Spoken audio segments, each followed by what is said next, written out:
Science of Winning Podcast, episode number 10. Hey, sports champions, welcome back once again to the Science of Winning Podcast.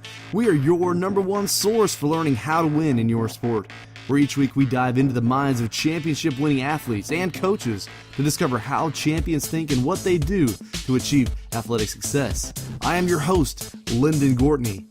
As you know, our mission here at the Science of Winning is literally to teach athletes and coaches how to win in their sport. We want to give real, measurable results for athletes and coaches. Now, you know, if you've been listening to the podcast, our goal is in the next 180 days for the Science of Winning podcast, we want to get 1,000 testimonials from athletes and coaches who've applied our proven principles of winning and gotten real results. It doesn't matter if you've got small victories or large victories, if you've done something simple like just finding an opponent's weakness and you got to exploit that, or if you've done something big like won a tournament or won a championship. Whatever your victory is, we want to hear about it so we can celebrate with you and use it as a motivational tool to help other athletes accomplish their dreams as well. Now, I want to start out today by giving a shout out to Barbie Tech. Barbie is a downhill ice cross racer and the only mother participating in the Red Bull Crushed Ice Tour. Now, for those of you who don't know what downhill ice cross is, it is a race where 4 absolutely crazy, insane adrenaline junkies strap on ice skates, helmets, and full body padding and hurl themselves down one of the steepest and scariest ice racetracks imaginable while making hairpin turns, taking huge jumps, and basically just trying not to die while attempting to be the fastest man or woman on the track in hopes of taking home the gold medal and the prize money. Check out Barbie's Facebook page and get out and support her at the next Red Bull Crushed Ice event. That's Barbie Tech, spelled Barbie, B-A-R-B-I-E, Tech, K-E-C-K. Well, I have some amazing news for all you listeners. The Science of Winning podcast has received, drumroll please, our first official sponsor. That's right, we have made it to the big time. But we are not only happy to be sponsored, we are thrilled because of who our sponsor is. You and I are part of the sporting community, and we spend hours and hours working hard on our sport. Now, this involves disciplining ourselves to take care of our bodies with workouts, with proper nutrition, making sure we get plenty of sleep, and ultimately prioritizing the sports we love over going out and eating and drinking anything we want like so many of the people we know do. What makes our new sponsor so great is that they are huge supporters of our community because they have created a special product exclusively for us. Our sponsor is HealthIQ. And if you run, lift weights, exercise, use fitness tracker wearables or fitness apps, then they have an amazing offer that will save you a ton of money on a product that you most likely already have. Now, I want you to pay close attention at the break because I'm going to be giving you more information that will put cash back in your pocket and literally pay you for taking care of your health. Now, today we are going to be talking about the 6th principle of winning in sports. This is the 6th principle that champions use to win in sports. And interestingly enough, there's basically 3 parts to this principle. Now, they're all kind of similar, so we went ahead and combined these into one basic principle. And this principle is champions have 1, a competitive fire, 2, confidence, and 3, an expectation to win. Now, as we do every week, we are going to start by taking a look at the Marines to see how they use this principle to win in battle. Now, as you probably know, Marines absolutely love to fight. But more than that, they love to win. They love putting their best up against the enemy to test themselves to see if they have what it takes to come out on top. This competitive fire is one of the traits that heavily contributes to the Marine Corps' success. There is nothing more miserable to a Marine than sitting around waiting for a fight, or sitting back home in the States on base waiting for the next deployment overseas. Marines want to get in the fight. They are competitive and they want to get out there and mix it up. Now, if there's one trait that characterizes Marines above all others, it is their confidence. Marines have this confident swagger about them. Marines are the best and they know it. But their confidence is not just simply cockiness or arrogance. Their confidence is earned. Now, confidence is the result of adequate preparation and past success. Marines have over 240 years of past successes as the world's premier fighting force. Of course, this kind of track record would give anyone a confidence boost. But the greatest source of confidence for Marines is due to their preparation. Marines prepare for battle as if they were actually in the battle. In fact, Marines work even harder in training than they do in war to ensure that when it's all on the line, they give themselves the highest chance of success. Every time Marines head out for practice or to train, they imagine that they are heading off to war. They perform each tactic and maneuver as if real lives depend on their every move. Now, Marines give 100% effort and 100% focus when practicing each part of their plan of attack. They don't differentiate between how they perform in preparation and how they perform in battle. Every time Marines put on their boots, it's go time. Now, when Marines go out to training, they don't allow half effort. They require every movement to be executed perfectly and then repeated perfectly until it becomes instinctive. They know what to do in every situation, and they have practiced it until they can flawlessly execute it without even thinking. It becomes instinctual. They believe that what Coach Lombardi said about practice was true. Practice doesn't make perfect. Only perfect practice makes perfect. In basic training, Marine Corps drill instructors even go as far as to perform an extremely intense mental training that they fondly call slinging stress. Now, this is where drill instructors create an environment of absolute chaos and havoc, and then they give orders to recruits to perform tasks while all hell is breaking out all around them. Now, they do this because war is chaotic. Marines encounter some of the most nightmarish and terribly stressful experiences when they are at war. And if they freeze up, go blank, panic, allow stress to get to them, they will get themselves and their fellow Marines killed. So by training for these stressful situations, they condition themselves to perform at a high level even in the worst conditions. They actually get numb to the stress and can perform regardless of the environment around them. Now, the result of this type of preparation is an unwavering confidence that they are ready for anything the enemy might throw their way. It's because of their preparation that they expect to win every time they step out onto the battlefield. Now, what fuels Marines to give 100% in their preparation is their competitive fire. Marines love to fight, like we said. They love to mix it up. They love to match up their best. They love the feeling they get when they step in against their opponent. They have a burning internal passion that drives them to want to be better than their enemy, and more importantly, better than they were yesterday. Finally, every time Marines go into battle, they expect to win. When you get a group of warriors together who have a competitive fire and a confidence in their preparation and an expectation to win, you will find that they are almost impossible to defeat. Now, we'll discuss how great athletes use these same traits in order to become the best after we hear this message from our sponsor. All right. In the intro, I told you that our sponsor, HealthIQ, could literally put money back into your pocket for using a product that you most likely already use. Now, I know what you're thinking. Dude, quit teasing me, man. Just tell me what this HealthIQ thing is all about. All right, here's the deal. HealthIQ can save you over 25% off your life insurance premium if you exercise or work out regularly. This is amazing. We're talking literally thousands of dollars of savings, money back into your pocket, all because you are a fit person who takes care of your health. You see, the guys at HealthIQ are a bunch of geniuses. In fact, they are crazy into health and fitness just like you. These guys are so committed to building health and rewarding those of us who live healthy lifestyles that they even have paid exercise time for their employees. They practice what they preach. The HealthIQ guys did a deep dive into the research and data and proved that those who exercise regularly live longer and are way less likely to drop dead from some disease than the majority of the population. They asked the question, why should we have to pay the same amount for insurance as the people who would rather curl a Snickers bar than curl a barbell? They negotiated huge savings from some of the largest insurance companies in the U.S. because they not only want to save themselves money on their life insurance, but they want to pass the savings on to us as well.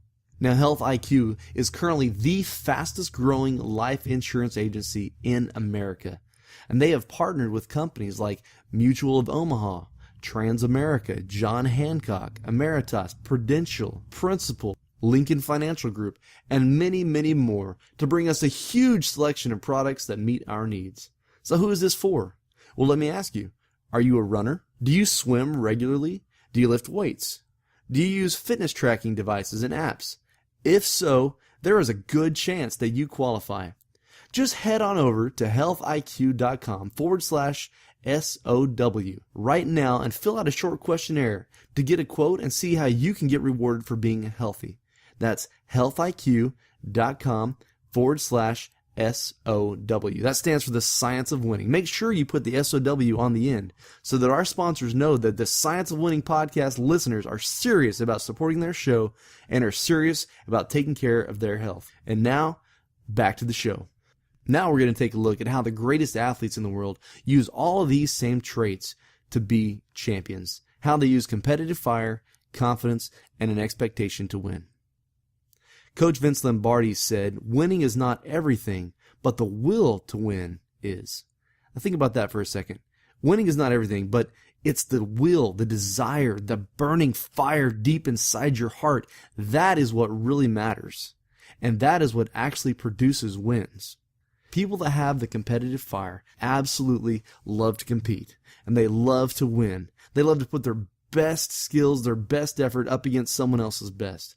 Now, people that have a competitive fire are committed to working harder than their opponent. These guys are passionate about developing their strengths and eliminating their weaknesses. It fuels them to push harder when everyone else wants to quit.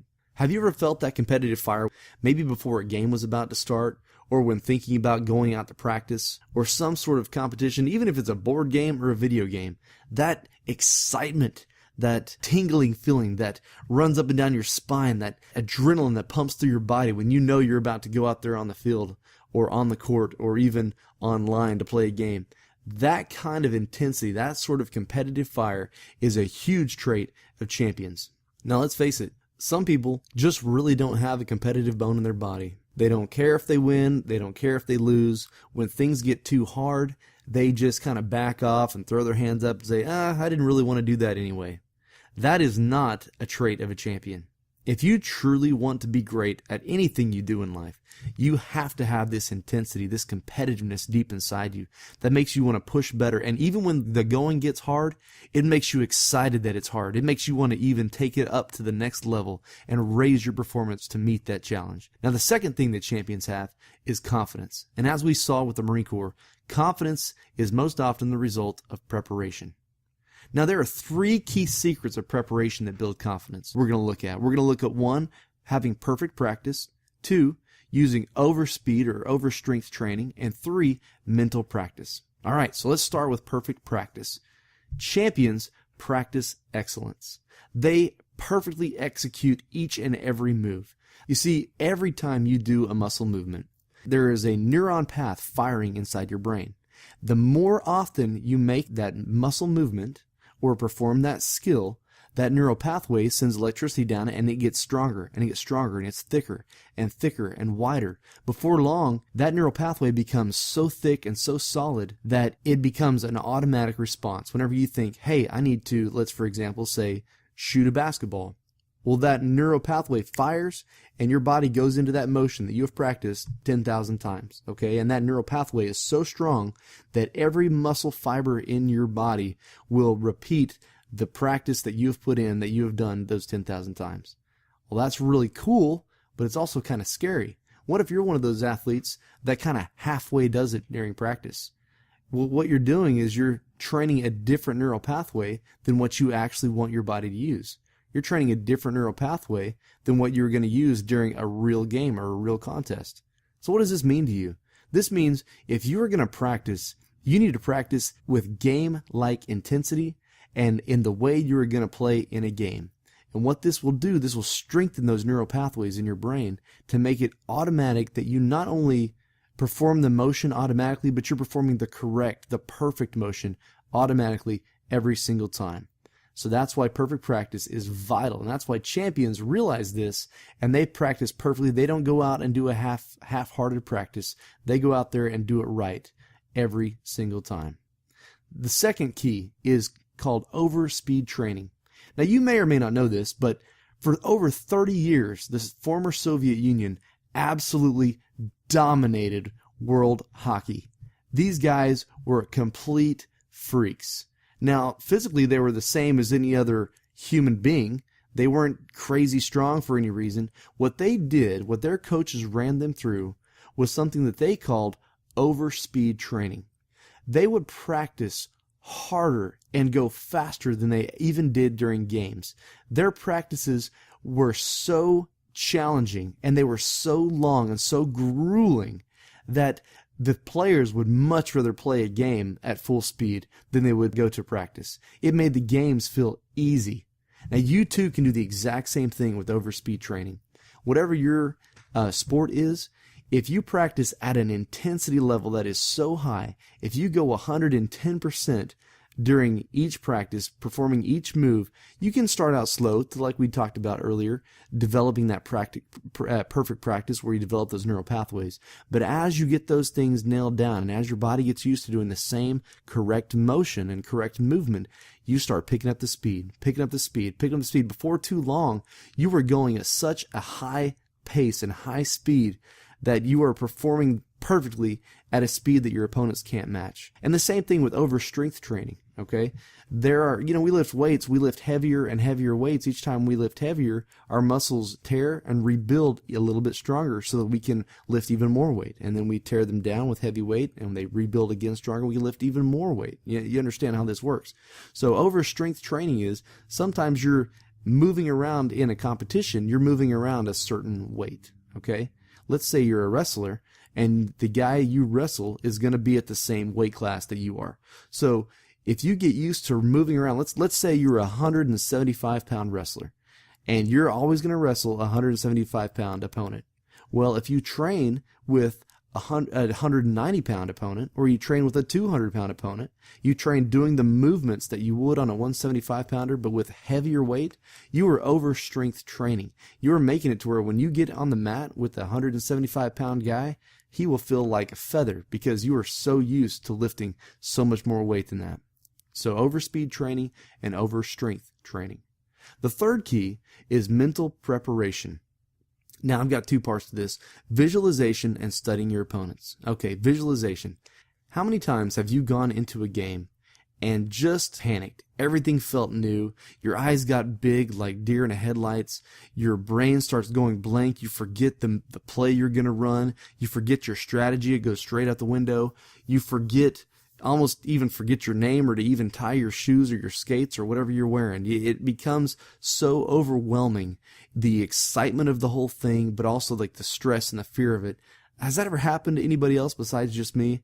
I remember stepping out on a wrestling mat early in my career as a little boy, and I forgot how to shake hands with the kid across from me. I was so just overwhelmed with the whole experience of it.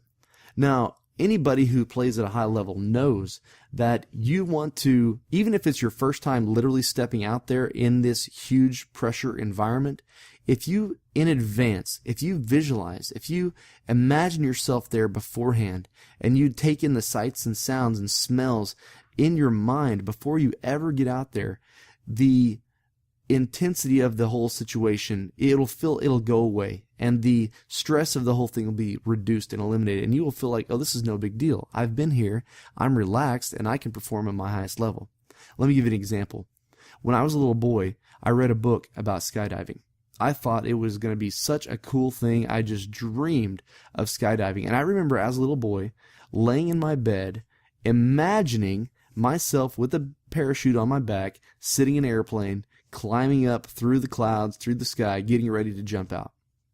And I remember laying there in bed, just like literally tingling with fear, thinking and imagining that whole scenario playing out.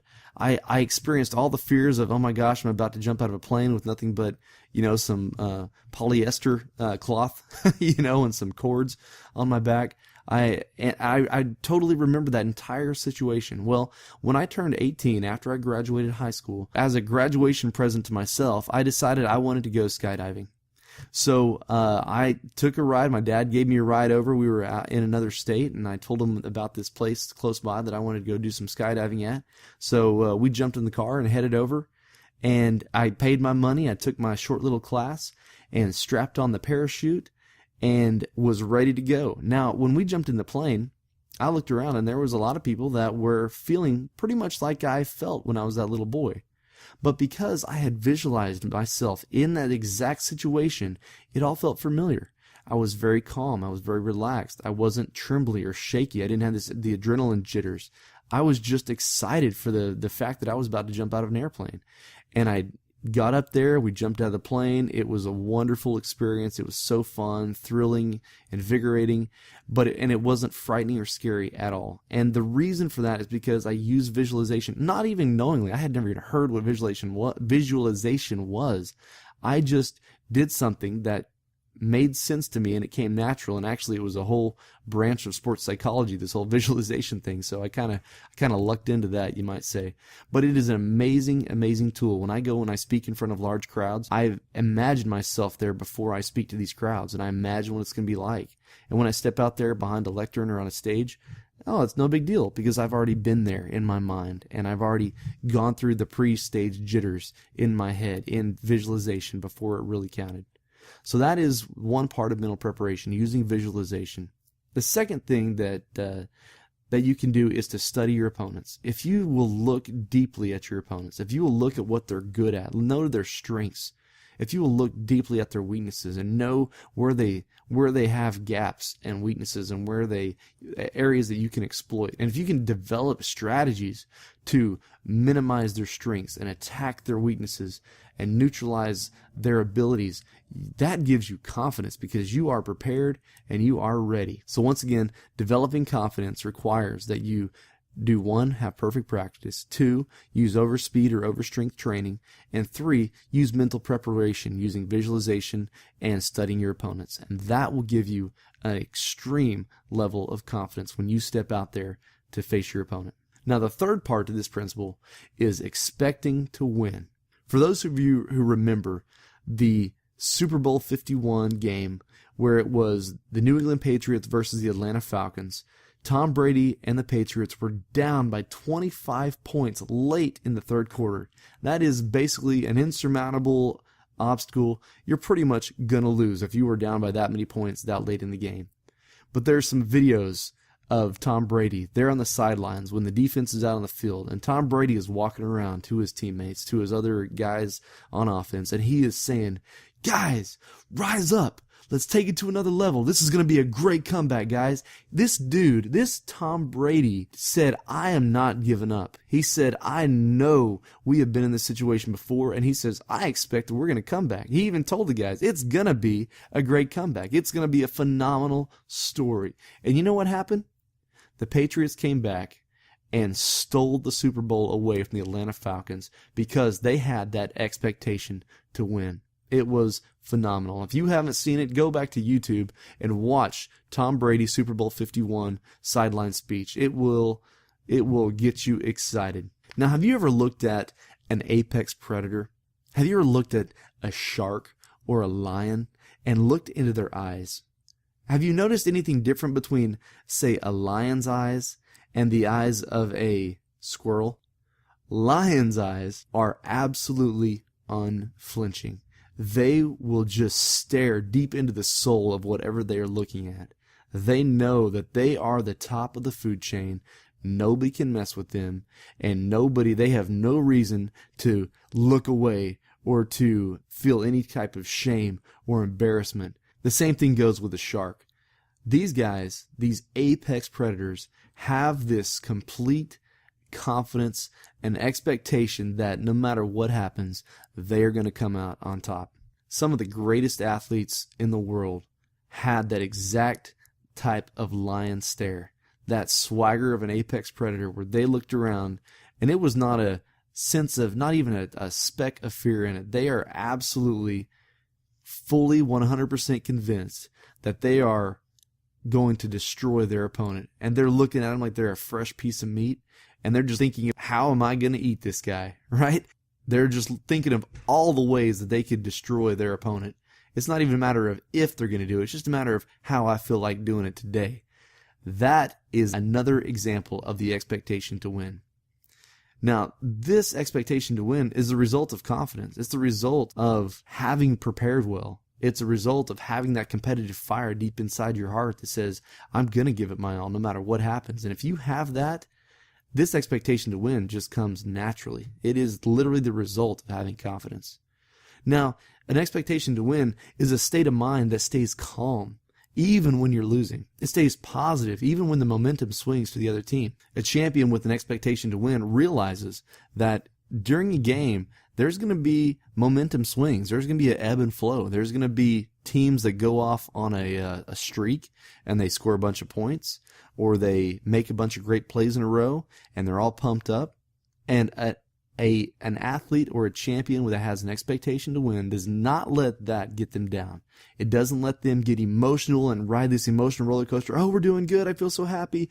Oh, we're doing bad, and the other team's doing good, I feel so sad. They stay even keel. Their emotions are even. They say, okay, fine, they're on a hot streak right now. Who cares? We're about to get ours. Okay? So if you have a state of mind that stays calm, even when you're losing, even when the game goes up and down, you've given yourself a huge opportunity to come back and win. Now, believing that you will win and deciding in your mind that you will always outwork, out-hustle, outthink, outposition your opponent will give you the edge and will result in a significant increase in your winning percentage.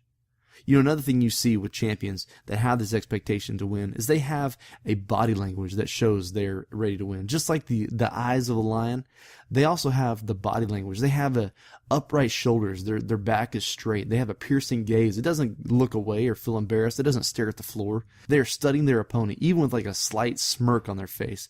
They're just like, yeah, I'm going to take this guy out. And they know exactly. They even got this swagger, this walk. It's kind of sway, rhythmic confidence back and forth. You ever seen a lion pacing back and forth? Or like, you know, I hate to say it, in the zoo, you see them in a cage. And sometimes they're just pacing back and forth, and you're like, oh, if I got close to that lion, he'd tear me up, because he is not a happy dude. But he's just staring, eyeballing you, walking back and forth, just giving you that stink eye. That is a look of a champion. That is the look of one who is not scared, who knows if it came down to it, you versus him, then he's going to win. You know, when I was in college, I played on a soccer team that I loved the guys on the team. This is not in any way a knock on the guys on my team or the coach of our team, but to be perfectly honest, we had some really good players, but our team mentally was like we expected to lose games. Okay? And the sad thing was, not only did we expect to lose, but we did lose games. During that year that I played at that school, we had about 7 games during that season that were neck and neck down to the last couple minutes of the game. We're tied up at 1-1 or 0-0, and it all came down to who could control the ball and who could get some good shots on target during the last couple minutes. Well, every time we were in that situation, my teammates, it just that look in their eyes of fear. They were not playing to win and attack. They didn't have that stare of a lion, or that swagger, or that, you know, stalking back and forth ready to attack and just destroy something.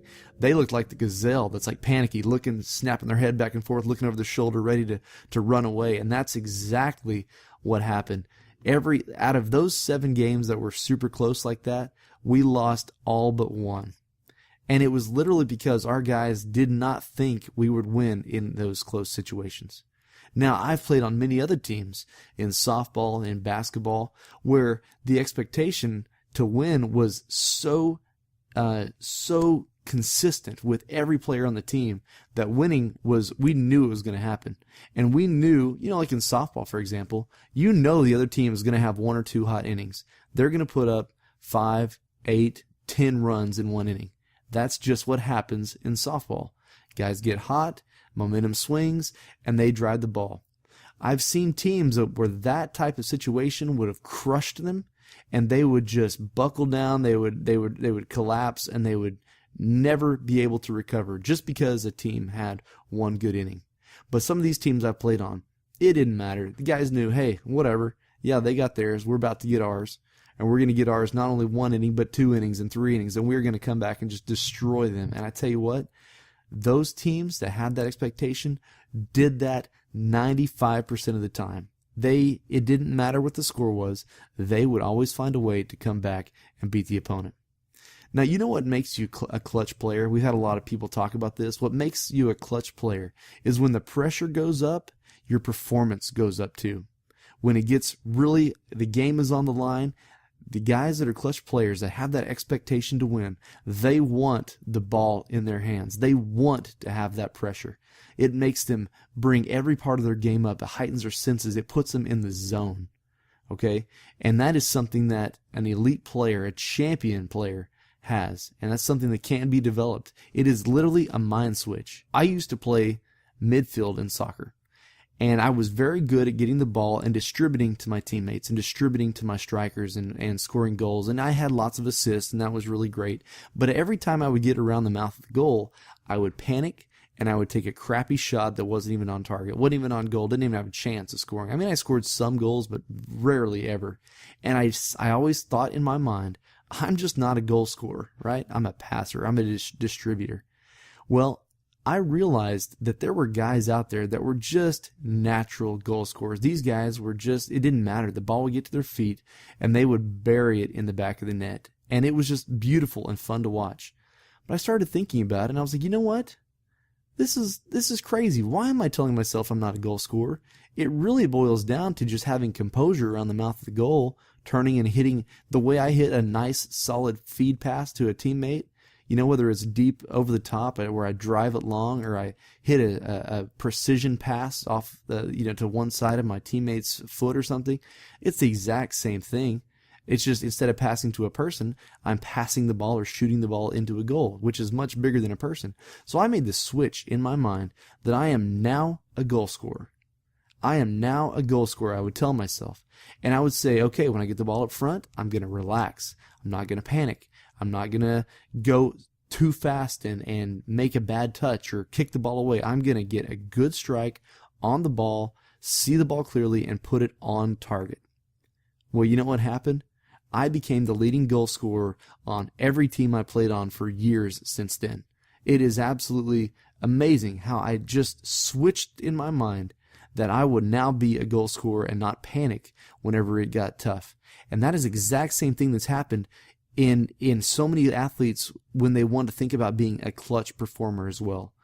They say, you know what, when the pressure gets high in a game, it's down to the last shot, I want the ball. And they went from becoming a mediocre player or even somebody who panics in a high stress situation to becoming the clutch player, the guy that everybody on the team and the coach wants to have the ball in their hands at the end of the game. And that's something you can do too, and it takes a mind switch. It takes a decision in order to choose to be that type of player. Now, an expectation to win eliminates fear. You always believe that winning is possible and that it will happen. That's what an expectation to win does. It's always possible to come back and win.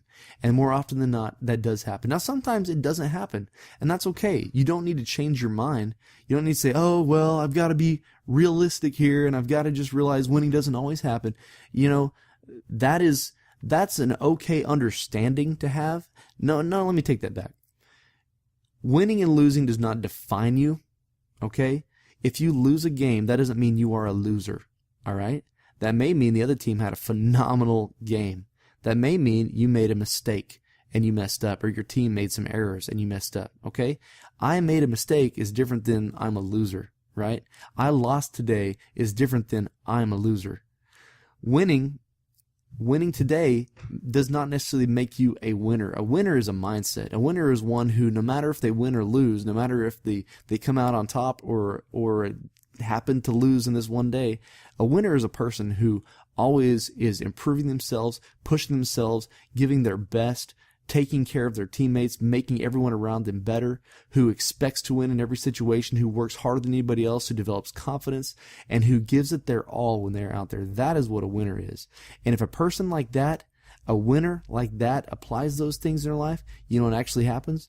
They win most of the time. But when they do lose, it's okay. That doesn't make you a loser. It just may mean today was a bad day, or I made a mistake today, and I'm not going to let that happen again. So having an expectation to win will help you eliminate fear and eliminate that fear of what happens if I lose. Great athletes know that an expectation to win is more often than not the deciding factor between winning and losing. When athletes expect to win, they push harder, they shoot more precisely and confidently, they make the big play when everything else is on the line, they get more aggressive, and they become attackers rather than passive defenders. Great athletes know an expectation to win is one of the biggest keys, one of the biggest factors between who wins and who loses. All right, that's the three principles, or the three parts of our principle of winning today. I want to throw out one extra bonus thing for you. One thing that champions do is they use other people's weakness, their agony, their pain, their suffering, their arguing with their teammates, whatever it is that's showing a sign of weakness, they use that to drive themselves to be better than that. It's like blood in the water for a shark, right? When a shark wounds a seal, okay, he gets into a frenzy and it makes him go crazy, and he attacks twice as fast and twice as hard and to take that seal down and to turn him into his dinner. Champions, when they see another team starting to get their head down, drag their feet, show their body language as a sign of defeat, they use that to press on even harder. When an athlete is sucking wind, breathing hard, when their hands are on their knees, they're bent over, and they are gassed and they're sucking wind, a champion, looks at that, stands up even straighter and taller, acts like, I'm not even tired, sucker. I'm going to take you down. I know you're winded now. You just showed me your weakness. And it's like seeing the belly. They're going for it, okay? So if a champion will take another person's weakness and use it as a motivator to drive them to be better. All right, I've got some final questions here to wrap up this lesson and this podcast. The questions are, 1, do I love to compete? Do you? Do you love to get out there and mix it up?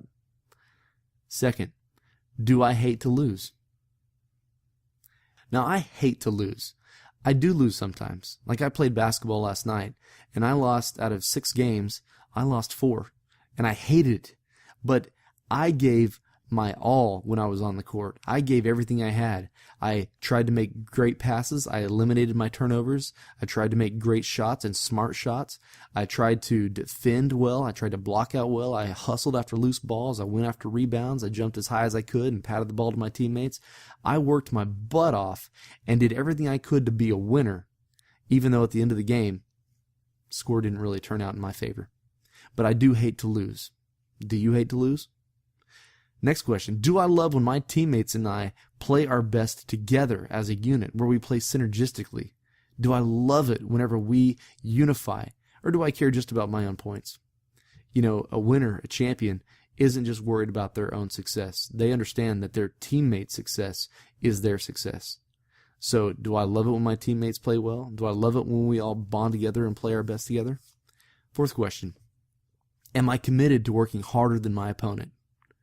That is something that every champion does. I remember hearing a story of Kobe Bryant warming up before a game, and he's on the court 3 hours before the game started. And his opponent, one of the guys from the other team, walks in, sees Kobe Bryant on one end of the court shooting, so he gets in there and shoots and works and goes after it. And he was in there for an hour and a half, sweating, tearing it up. Finally, he's like, all right, I'm done. I want to make sure I have energy for the game. He looked over when he was done with his warm-up, and there's Kobe Bryant, still shooting, still attacking, still giving it his all. He didn't even know how long Kobe had been there before he got there. He is still just going at it and going at it. The dude walks out of the gym. They come out that night. They play against the Lakers. Kobe Bryant and the Lakers, they beat him to a pulp. They kick their butt. And after the game, he goes up to Kobe Bryant and is like, hey, man. He's like, how long were you in there? Were you in there shooting? He's like, I got wore out. I was done. And Kobe Bryant looks at him and he said, I was so tired. I wanted to quit, but I saw you in there, and there was no way I was going to let you be in there longer than I was. So I stayed in there shooting and giving everything I got until you left, and then I left shortly after that. So there was an example of a champion, of an elite performer who was committed to working harder than his opponent, especially when his opponent could see him. All right, next question. Do I practice perfectly? Do I use overspeed and overstrength training? Well, do you? Or do you go out there and just kind of slime it? In the Marine Corps, we used to do drill. And in drill, every move has to be sharp, snap, and pop. It's kind of like Michael Jackson dancing, just snapping. Every move just popping. And whenever a drill instructor would see somebody just slowly moving it up there and eventually stopping and moving back down or taking off on the march, it was very nasty. They called it being slimy. You're just sliming into it. You're not snapping and popping. So when you practice perfectly, you got that snap and pop. Is that how you do it, or do you kind of slime your way through practice? Next question, do I expect to win? Do you? Do you have that confidence that comes from your preparation so that you expect to win? Ask yourself that. Next question, am I committed to doing everything I can to ensure that my team wins? Are you going to give it all so that your teammates have their best game every time they step on the court? You know, one of the things that we did when we played basketball together back in high school is that we made sure that we got our teammates a shot. There's times that my whole goal was to go set screens so that I could get one guy open, to get one guy a good shot. And you know what often happened? When my focus became so intent on my teammate instead of myself getting a shot, the team that we'd be playing against would overplay that one guy, think, oh my gosh, they're working super hard to get this guy a shot. They would leave me all alone. I would get the ball and get an easy score because everybody had forgot about me because I didn't look like a threat to score. I was helping my teammates. So are you committed to working and doing everything you can to ensure that your teammates have success? I've got 3 more questions for you. Do I have confidence in my preparation and hard work? Do I feel that my preparation has been adequate? Do I feel that I have worked hard enough to earn the confidence that I have? Next question, do I carry myself like a champion? How's your body language? How's your posture? How's your eyes? Do you stare around? Do you stare at your opponent and give it an extra 2 or 3 seconds of staring into their eyes before looking away? Or do you notice that as soon as they're looking at you, you glance off? Like, oh, I wasn't looking at you. See? Think about that.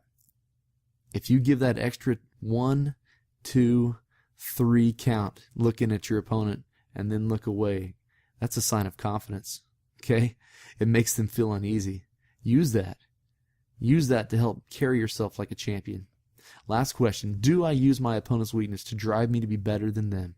Do I look at their weakness? Do I look for their weakness and I use it to inspire me to be better than they are? All right. That is the 6th principle of winning, having a competitive fire, having confidence, and an expectation to win. Now, during the course of this podcast, we always want to be improving and finding better ways to help you. If you see ways we can improve this podcast, if there are questions you have, or if there are ways we can better serve you and add value to you, please reach out to us on Facebook. Just go to facebook.com/Science of Winning Podcast or search Science of Winning Podcast in the search bar.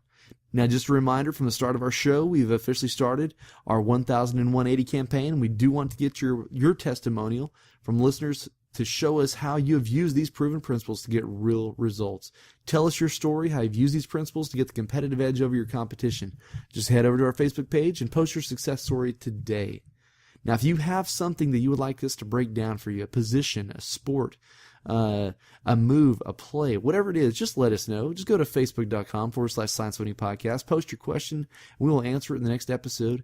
Now, we are super excited to hear about your dreams and to help you achieve them. If you want to do me a quick favor, think of 5 athletes, coaches, or parents of athletes that you think would benefit from this podcast. Send them the link to this podcast or this episode right now. Show them that you care about their success by giving them this gift. As always, please subscribe to our podcast, give our episodes a rating so we know which ones you like and which ones we can improve. This is Lyndon Gortney, and you've been listening to The Science of Winning.